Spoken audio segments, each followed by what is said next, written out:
may bagong in-expose.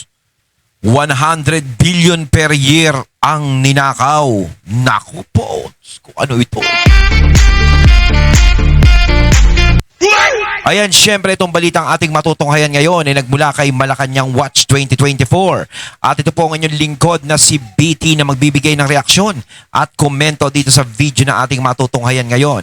At huwag na natin pagtagalin at sabay-sabay na nating panoorin ang laman ng video na hatid sa atin ni Malacanang Watch 2024 at bibigyan natin ng reaksyon ang balitang ito. Pasok! Si Presidente, kasi every year may 100 billion si Presidente. Hindi ko Grabe. Sabi ni Amina Pangandaman ha. Boses ito ni Saldico ha. Medyo matindi po ang ating pag-uusapan ngayon. Alam ko magagalit na naman kayo dito sa ibabalita ko sa inyo. Ano yun? Kasi po, meron pong nag-leak na audio recording. Okay? Meron pong nag-leak na boses ni Zaldico na in-expose niya ang pinaka malaking skandal. Sabihin na nating ayan, mga katunay, abuelo lang tayo ng konti kasi may nag-leak ha, may nag-leak. Ayan yung mga ka-interest na pag-usapan. Nakagrabe na korupsyon na nagpapatunay na talagang masabi na natin totoo pala sa paniniwala natin na this is my own opinion. Ano yun? I think totoo pala talaga itong mga sinasabi ng mga 18 ex-Marines na grabe talaga yung paghahatid nila ng maleta. Kasi itong in-expose ngayon na boses ni Zaldico. Boses pa? Ay grabe. Presidente na talaga ang kanyang tinutukoy dito. Which is si Bongbong Marcos. Mabigat yan. Okay? Abangan ninyo yan. Mamaya Talagang mabigat yan. Ibig sabihin, may mabigat talaga yan. Kasi talagang pag presidente talaga ang binabangga mo, mabigat yan. No? Kailangan buo ang loob mo at kailangan talagang patunayan mo yan kung ikaw ay magkakaroon ng akusasyon laban sa presidente. 'Di ba? So ano ito? Ano ito mga katunay? Ano? Parinig ko sa inyo. Okay? Grabe po ito. Ipaparinig ko sa inyo kung gaano Grabe yan, ha? kalaki. Kung totoo man ito Kung na sinabi ni Zaldico. Ewan ko lang. Ganong kalaki ang namong sugat. Kasi kumakalat ito ngayon sa social media, itong boses ni Zaldico na nag-leak, Ano yan? na in-expose niya gaano kalaki ang ninakaw ni Bongbong Marcos kada taon na pera. Ito na yung ipaparinig ko sa inyo patungkol po dito kay Zaldico. Ayan. Na meron pong nag-leak na audio, voice, boses ni Zaldico. Okay? Ito, pakinggan ninyo ng maigi kung ano yung sinabi. Here we Okay? go. Kasi nabanggit niya yung presidente ng Pilipinas, si Adrian Bersamin at itong si Amina Pangandaman, itong mga sekretary ni BBM. Nako. Pakinggan ninyo. So, alam ka naman kay Adrian kasi sinabi nga sa akin kanina na may staff si Presidente. Kasi every year may 100 billion si Presidente. Hindi ko Grabe. Sabi ni Amina Pangandaman boses ito ni Saldico Ewan ko lang kung saan ito nakuha. Kasi nag-leak ito ngayon kumakalat ito ngayon sa social media Sabi raw ni Amina Pangandaman, ang kinukuhang pera raw ni BBM di umano 100 billion per year. Grabe. Parang hindi ako makahinga doon sa laki ng perang yun sa narinig natin Sa totoo lang, 100 billion per year. Yang 100 billion na yan ay nabuo ng taong bayan. Sigurado yan. Kaya nga lagi ko sinasabi. Etong mga politikong ito, sa totoo lang hindi naman ganun kaano yan kararangya mga buhay niyan, hindi ganyan kalalaking bilyon-bilyon ng pera niyan. Although may mga politiko talaga na pinanganak na mayayaman. No, doon, wala tayong question doon. Pero marami pa ring mga politiko na hindi kaya kumita ng ganitong kalaking pera kung sa politika lang sila aasa. Kung sa mga posisyon lang nila. 'Di ba? Kaya nga maraming pumapasok sa politika 'Di ba? Meron diyan na mayaman na is nagpapayaman pa. Dating mahirap na gustong yumaman. 'Di ba? Pero hindi ko nilalahat. Hindi ko nilalahat mga katunay dahil may mga politiko din na tumatakbo na kahit wala silang kitain, basta ang importante, makatulong sila sa taong bayan at magbigay ng serbisyo.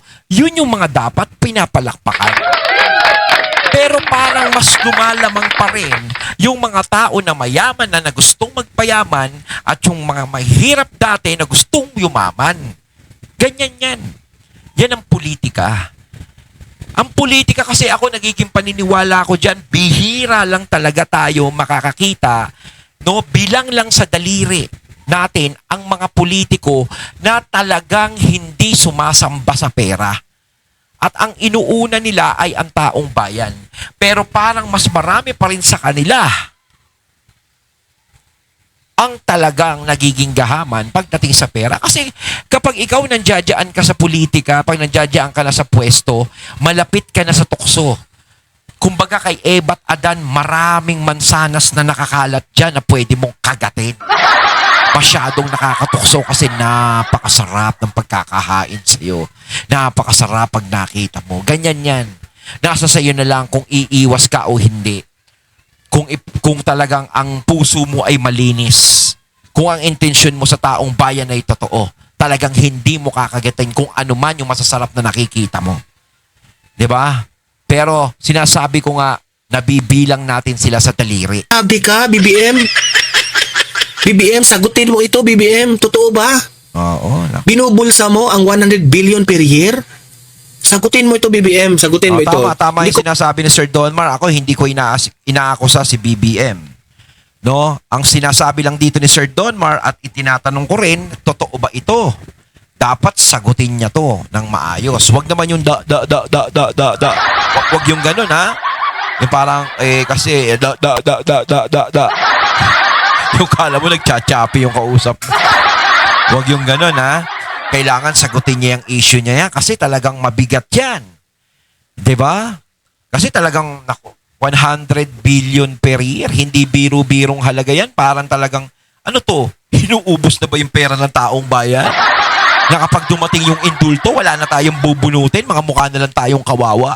Kaya nga ako, tuwan-tuwa ako kasi buti na lang kamo, naging presidente si PRRD. Noong naging presidente siya, doon pumasok yung pandemic. 'Di ba? Kasi sa totoo lang, kung pumasok yung pandemic sa mga leader na irresponsable at gahaman sa pera o anuman, is talagang hindi natin alam kung saan tayo pupulutin. Kung muna papangunahan na kung totoo itong sinabi ni Zaldico, na dapat may nakahanda na 100 billion per year. Kaya pala, ubos na ang pera ng bansang ito. Ha? Wow! Hindi naman daw kasi mauubos yung pera, Sir Don Mar. Araw-araw, buwan-buwan, nagbabayad ng buwis yung mga tao eh.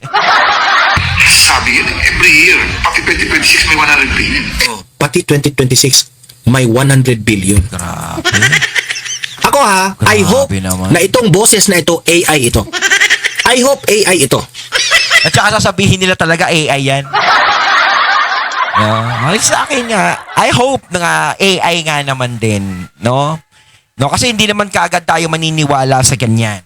No, hindi naman kaagad na sasabihin natin, si BBM magnanakaw yan, si BBM ganito, totoo yan. Hindi. Sa atin talaga is nagiging ano pa rin to, nagiging palaisipan sa atin to, nagiging katanungan to. Pero malamang ko syempre, pag narinig ng palasyo to, sasabihin, AI lang yan, gawa-gawa lang yan. Diba? Kaya nga, parang ayokong banggitin. Sana nga AI lang na wala talagang nangyayaring ganito. Kasi talagang sobra naman ang ginawa sa taong bayan pag ganito. Mantakin mo, no? 100 billion per year, samantalang tayo, hirap na hirap tayo kumita ng pera, nababaon pa tayo sa utang. Dahil sa sobrang liit ng sweldo. Tapos eto, no? Pa-easy-easy lang. Grabe, 100 billion per year. Nandiyan lang, nakahain na sa isusubo mo na lang. I hope AI. Sana masagot ito ng di ko lang alam kung ito ba yung dating sinabi ni Zaldico doon sa video niya. Na in-splice lang. Okay? Kung ito ba yun. Kasi boses talaga ni Zaldico eh. Kasi kung AI, parang yung AI na boses eh. Parang anong tawag dyan? Parang English. Parang mag-e-echo eh. Oh, merong ibang ano. Pero ito talaga, parang Zaldico talaga eh. Kaya nga, loko-loko nga eh. Tapos alam mo ba sinubit niya? Lahat flood control yung 2025. Sabi ko, naman kung paano yan, flood control. I think it's not AI kasi while parang telepono eh. Parang winartap siguro ito. Well, nare. May nagsasalita sa background, di ba? May nagsasalita sa background. Siyempre, pinalitan na yan, Adrian. Ayan ha. Ngayon, hindi malinaw yung sinabi, di ba? Kasi mabilis ang pagkakasabi ni Zaldico. Ngayon, iisahin natin, i-post natin ha, para maunawaan ninyo kung ano talaga yung laman ng sinabi ni Zaldico. Ito ha, step by step natin ha. So, naman kay Adrian yun. Alangan naman kay Adrian lang, yun. Okay, alangan naman kay Adrian lang yun. Ang pinatutungkulan niya si Adrian Bersamin. May utos yun. Kasi sinabi nga sa akin ni Adrian. So sinabihan ni Adrian si Zaldico. Okay, ano sinabi ni Adrian kay Zaldico? Sa kanimina Pangandaman. So ang nagsabi sa kanya si Adrian Bersamin at itong si Amina Pangandaman. Mga sekretaris ito ni BBM. Sinabihan si Zaldico. Si Zaldico at that time congressman pa sa House of Representatives. Okay? Ano natin? Pero kudos kay no? Kay Zaldico, no? Bago siya maging ganyan, talagang naging galante buhay ni Zaldico. Nasulit naman yung pagiging congressman niya kung totoo. Understand natin. Na may instruction. May instruction na may instruction si presidente. Diba si BBM yan? Ha?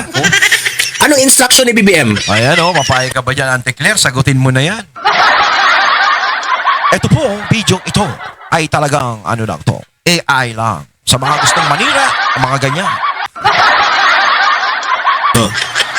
May instruction si presidente. Anong instruction ni BBM? Sige nga. Presidente, kasi every year. Ang instruction ni presidente, kasi every year. Ayan kasi may caption eh. Kasi every year. Ano sinabi? Anong mangyari kapag taon-taon? May 100 billion. May 100 billion. Kasi every year, may 100 billion. Si presidente. Grabe no? Grabe. Ganyan na ba katindi ang pangangailangan? Kumbaga parang ang sakit sa kalooban, parang tayo, Tayo is nagbabayad tayo ng buwis buwan-buwan na buong akala natin ay nakakatulong tayo sa pag-unlad ng ating bansa. Kasi yun ang gagamitin nila para sa pagpapagawa ng mga estruktura sa atin, mas lalong gumanda, makatulong sa ekonomiya natin. Tapos ganyan lang maririnig natin. Parang ang sakit sa pakiramdam na parang tipong papasok minsan sa isip mo, wag na lang kaya tayo magbayad ng buwis, parang gano'n. Di ba? Bibili ka sa grocery, makikita mo may VAT. Diba? So doon pa lang, sa pagbili mo sa grocery may VAT, nakatulong ka na sa bayan. Tapos ganito lang pala. Parang nakakatulong ka sa bulsa ng mga taong kawawa yung mga Pilipino kasi talagang dugot pawis ng mga Pilipino ang ginagamit dyan. Bawat perang lumalabas dyan, dugot pawis ng mga Pilipino, diskarte nila yan, trabaho nila yan, ganito, ganyan. Tapos etong mga ganito, maririnig lang natin na sila ay nagpapakasasalang sa pinaghirapan ng iba. Naku naman, ang sakit. May 100 billion every year? Wow! Di ko nga nasasabi yun eh. Sabi ni Zaldico di ko nga nasasabi yun eh. Every year. So meaning kasi hindi niya kayang sabihin kasi 100 billion nga. So parang tinitiklop lang nila ang bibig. Basta meron ng instruction na 100 billion a year. Buhay na buhay ka dyan. Ganun. Basta may instruction na 100 billion a year. Tiklop na lang ang bibig natin. Ibigay na lang natin. Parang ganun yung ibig sabihin ni Zaldico. Pati 2026. Parang yun nangyayari, Ayos lang na bumaba ka na. Kuwari, bumaba ka na, natapos na yung termino mo, At least, dami naman ako anda. Baka mamaya, may mga sa 2028, marami na namang ma-inspired dyan. Tumakbo na naman sa politika, di ba? Isa nga, kahit mga mukhang baliw-baliw na, tumatakbo pa sa politika, So, anong year na nag-start si BBM? Lakas pala ng kitaan sa gobyerno, sa politika, Tumakbo na rin kaya ako congressman. BBM, 2022 siya naging presidente. So, kung meron siyang 100 billion a year, 2022. Big time. So, start tayo sa 2023. 2023, 2024, 2025, ngayon, 2026. Meron na silang 400 billion. Wow. Kasi 100 billion a year eh. Ganun na? BBM, kung totoo man ito na meron kang ninakaw na 100 billion a year, na meron ng 400 billion na ninakaw mo, isauli mo yan sa taong bayan kung totoo man itong sinabi ni Zaldico, ha? Grabe naman yan. Ayun, at ating natunghayan ng video na nagmula kay Malacanang Watch 2024 at syempre natunghayan natin ang boses at video na yun na binigyan natin ng reaksyon na nagmula kay Sir Don Mar TV. Kayo mga katunay, anong masasabi nyo tungkol dito? Comment lang po kayo sa comment box. So once again, I'm BT and I'm out. Peace.